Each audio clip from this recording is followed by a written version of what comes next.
आपका नाम? जी, मेरा नाम है पंडित कैलाश चंद्र शास्त्री। जी। आज अष्टमी का त्योहार है। हाँ जी, कैसे मनाया जा रहा है?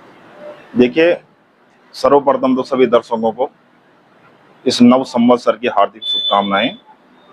अभी जो संवत्सर है यह है सिद्धार्थी नाम संवत्सर।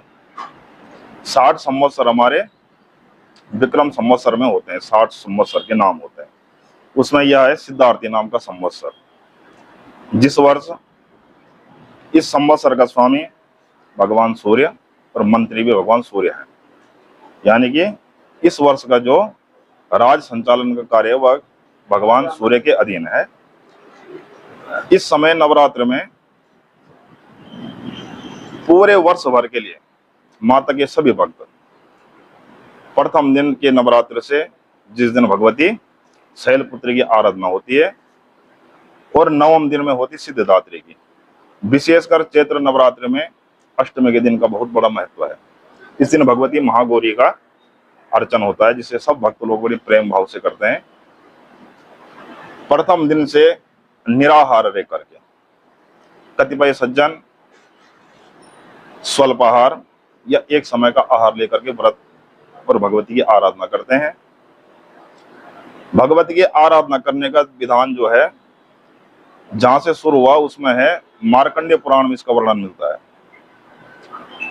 मार्कंडेय ऋषि और क्रोष्टुक नाम के मुनि जो उस कथानक के श्रोता हुए, उनके बीच में यह संवाद हुआ, जिसको हम दुर्गा सप्तशती के नाम से भी जानते हैं, जहां पर हमको भगवती के अनेक रहस्यों के बारे में पता लगता है। भगवती की आराधना केवल एक विषय को लेकर के नहीं की जाती है। भुक्तिम च मुक्तिम च ददाति नित्यम। इसमें जो कथानक आता है, इसमें एक राजा और एक वैश्य का कथानक है। अब राजा को क्या चाहिए? अपना राजपाट। और वैश्य को क्या चाहिए? मुक्ति। उन्होंने एक जैसी आराधना भगवती की करी, और जो मेधातिथि के जो एक ऋषि हुए, उनके आश्रम में रह करके भगवती के चरित्रों का उन्होंने गुणगान किया और भगवती के प्रति इस प्रकार से उसने जो नियम लेकर के उस भगवती की आराधना करी, तो देखो राजा को उसका राजपाट मिला और उस वैश्य को क्या चाहिए थी? मुक्ति। और उसी प्रकार उसी विधान से बिल्कुल एक जैसा अर्चन करने पर उन दोनों को उनके मनोवांछित फल की प्राप्ति मिली। यानी कि जो ज्ञान मार्गी होते हैं और जो कर्म मार्गी होते हैं, अब जैसे साधु सन्यासी आप देखेंगे, उनको न तो घर की लालसा है, न पुत्रों की कामना है, न राज्य इच्छा है। 3 प्रकार की इच्छाएं बताई गई है ना। और जो घर गृहस्थी वाले हैं, वो भगवती के सकाम भाव से अर्चना करते हैं। धन है, मन कामना है, अन्न कामना है, संतति कामना है।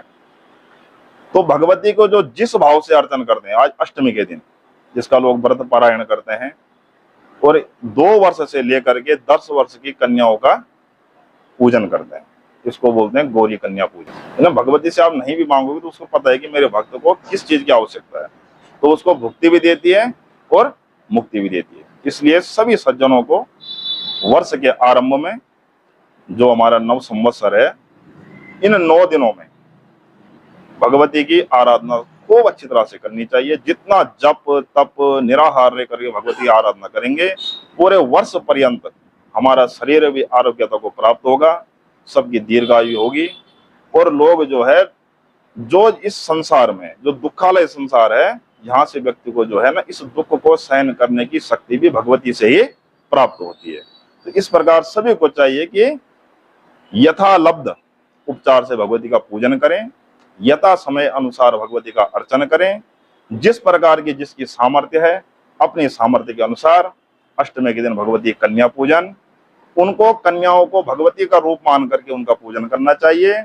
और इस प्रकार से भगवती का पूजन अर्चन करने से देखो, भगवती अपने बच्चों की सब मनोकामनाएं पूर्ण करती है। तो प्रेम से सब बोलेंगे जय माता दी।